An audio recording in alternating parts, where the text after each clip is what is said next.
हाय रे, नौकर चाकर से लेकर जमीन का और पैसा।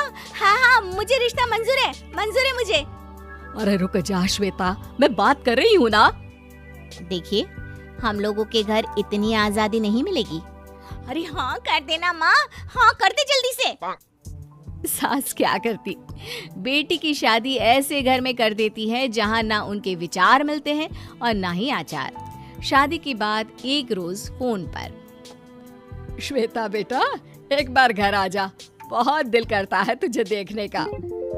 माँ वो घर पर बहुत काम होता है, कैसे आऊँ? बड़ा घर है लेकिन आने जाने वालों की लाइन ही लगी रहती है। बेटा मैं तो जानती थी उस घर का हाल, लेकिन तू ही नहीं मान रही थी। माँ देख, हर घर का यही हाल है।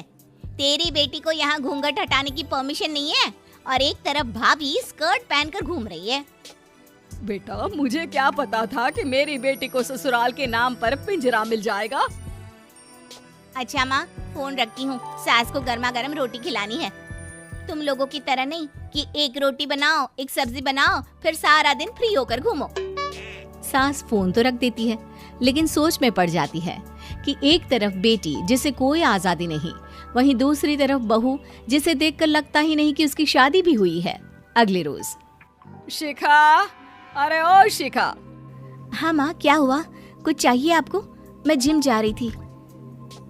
जिम के कपड़ों में बहू को देखकर सास को घूंघट में अपनी बेटी का ख्याल आता है। देख बहू, घर में बहू की तरह रहा कर, इतने टाइट कपड़े पहनकर जिम जाना पसंद नहीं मुझे। जा जाकर रोटी बना। रोटी? माँ अभी तो शाम की 6 बजे हैं, इस वक्त रोटी? अब क्या मेरे खाने पीने पर भी पहरा है? अरे जब मर्जी तब मैं अपने घर में खा भी नहीं सकती क्या? बहू को अजीब लगता है। वो समझ नहीं पाती कि जो सास कल तक इतनी सपोर्टिव थी, उन्हें अचानक से क्या हो गया। वो किचन में जाती है, गरम रोटी के साथ 2 तरह की सब्जी, रायता, सलाद सब लेकर सास के पास आती है। माँ जी खाना। इतना सारा खाना? राक्षस समझा है क्या मुझे? रोटी मांगी थी मैंने गर्मा गर्म बस। पर माँ जी रोटी खाती किससे आप? सब्जी तो बनानी थी ना। अरे भूख मर गई मेरी तेरी बहस से। जा जाकर काम कर, अंदर पूरी रसोई साफ कर। बहू अंदर चली जाती है। थोड़ी देर में श्वेता घर आती है। अरे शिखा जल्दी से चाय ला, पकवान बना, मेरी बेटी आई है। अरे नहीं माँ, ड्राइवर बाहर खड़ा है। मैं तो घर का कोई सामान खरीदने के बहाने यहाँ आ गई हूँ, मुझे जाना होगा। अरे बेटा पर कितने दिनों बाद देख रही हूँ तुझे, रहने आ जाना 2-4 दिन के लिए।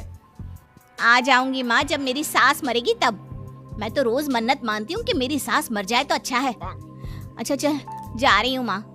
हे भगवान, कैसे कैसे दिन देखने पड़ रहे हैं मेरी बेटी को। सास अंदर जाती है जहाँ श्वेता की जिम वाली सहेली का फोन आया होता है। क्या बात है, आज जिम नहीं आई? अरे पता नहीं यार, आज माँ को क्या हो गया अचानक। पर खैर कोई नहीं, लगता नहीं कि मैं अब जिम आ पाऊंगी। शिखा स्पीकर पर बात कर रही थी जिसे सास सुन रही थी। यार ये सास ना होती ही ऐसी है। मैं तो कहती हूँ बुढ़िया जल्दी मरे और तू आराम से जिए। शिखा को सहेली की बात पर गुस्सा आ जाता है। माँ के मरने की कौन सा बच्चा दुआ मांगता है मोहिनी? आगे से ऐसी बात मेरे सामने मत करना। हमारे घर की शोभा ही माँ है। क्या हुआ जो थोड़ी सख्ती दिखा रही है? उसमें भी कोई ना कोई उनकी भलाई ही होगी। मैं तो कहती हूँ भगवान मेरे जैसी सास सबको दे, जो सिर्फ माँ की तरह है। सास वाली तो कोई बात ही नहीं है उनमें। सास ये बात सुन रही थी। उनकी आंख में आंसू आ जाते हैं कि क्यों वो बेटी की किस्मत में बहू को भी भागीदार बना रही थी। शिखा, अरे ओ शिखा, क्या हो गया? जिम नहीं जाना क्या?